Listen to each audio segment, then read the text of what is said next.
Good morning, good afternoon, good evening, good night, good day to you, depending where you are in the world. I'm here live in London doing our nighttime devotion from the devotional called To Be Like Jesus. The title today, God's people will be refined by time of trouble. Isaiah 33, verse 2 reads, O Lord, be gracious to us. We have waited for you. Be their arm every morning, our salvation also in the time of trouble.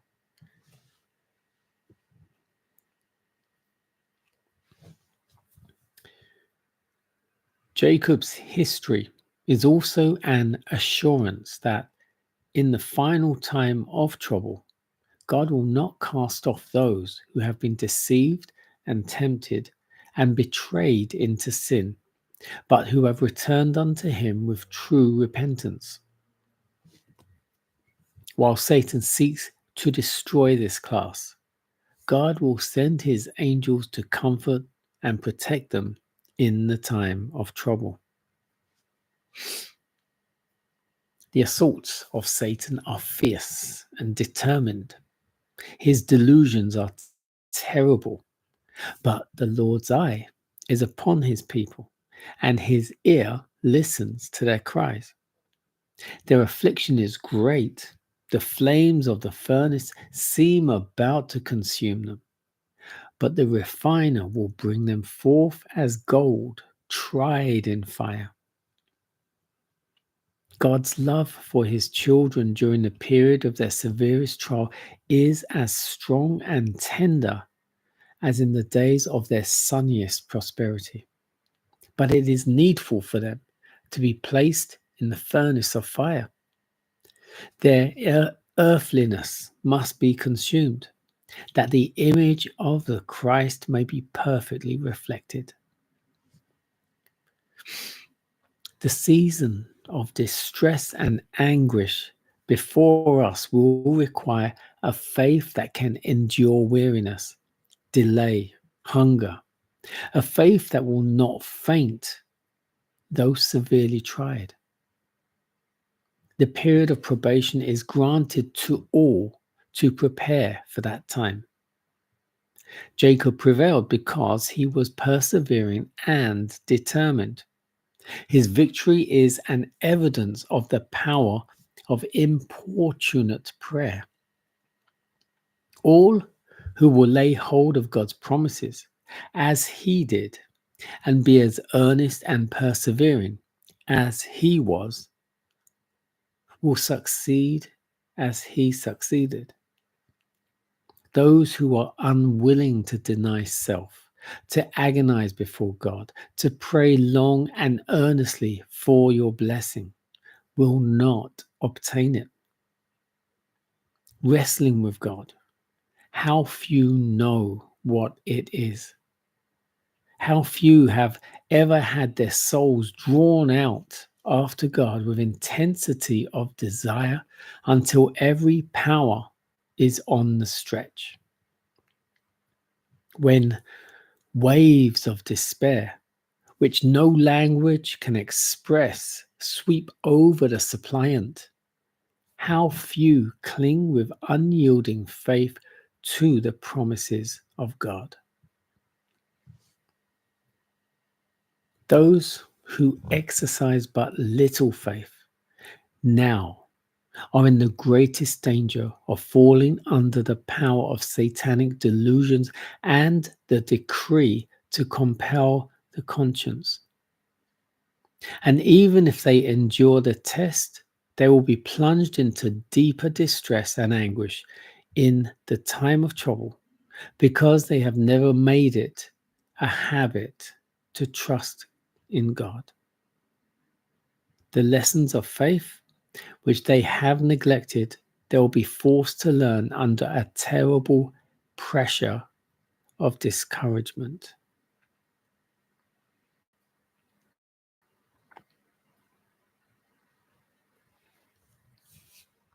It ends on quite you could say negative note.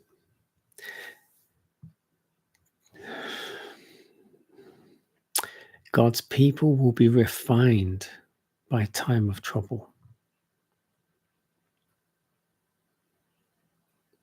It says, while Satan seeks to destroy God's people,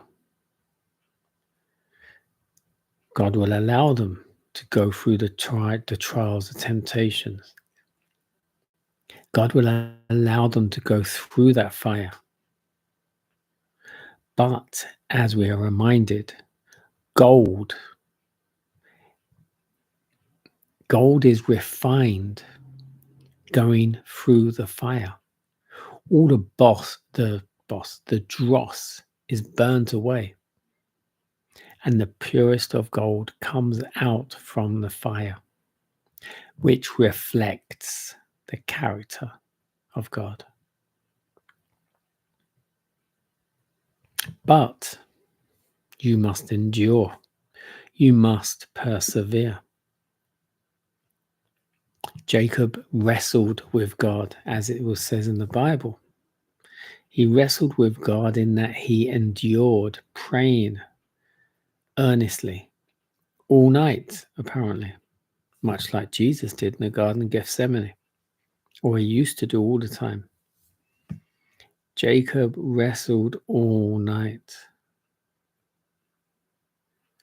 and he got his blessing. He did get his blessing, to the point that not at that time, but his name was changed to Israel.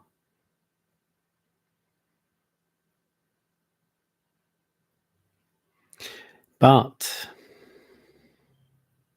if you are not willing to pray, to endure, to persevere, to go through that fire and trust God that he will bring you through that fire, if you're not willing to do that, the lessons of faith which you have neglected will be forced for you to learn under terrible pressure of discouragement. And you have to come through that if you want to reach up there. But if you're going to fold, give up, you won't make it. You will not make it.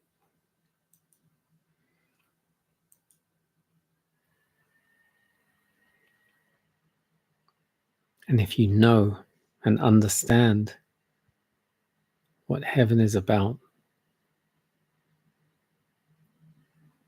then really, surely you need to endure and persevere and never give up.